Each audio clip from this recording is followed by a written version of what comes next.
Since downloading iOS 17.4 for iPhone, I've had some issues. The first thing that I've noticed is that my battery is draining significantly. I've tried troubleshooting it and I can't quite pinpoint why it's draining so fast. Leave me a comment down below and let me know if you're having the same issue. I've also noticed that I'm now having trouble with my Apple Music. So I downloaded the newest update hoping that that would make a difference, but unfortunately it has not.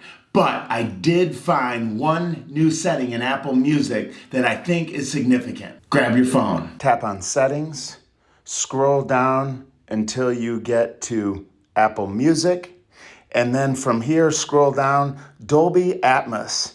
And I had this turned off, and by turning it on, a lot more of my songs actually showed up in my library. So I've switched this to always on. So I definitely recommend you turn this either to automatic or always on, but not have it turned off. Since downloading the newest update to iOS 17.4, I've not seen any new additional issues, and they recommend it because it will fix security patches and different bugs. So I'm glad I downloaded it for that reason. But the battery life is certainly frustrating. You know, there's something called planned obsolescence, and it's where companies plan on you needing a new product. So it seems to me like every time there's a new update for the phone, they recommend that you have to get it because it fixes a security issue or this bug or this glitch.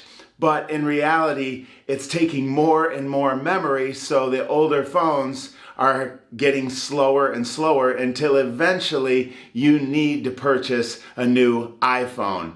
And that part to me definitely gets frustrating, especially with the cost of a new iPhone. And I have the iPhone 13 and I'm already down to just over 80% as far as battery health. So it won't be long before I'm going to need a new phone. And that part, that frustrates me. What about you?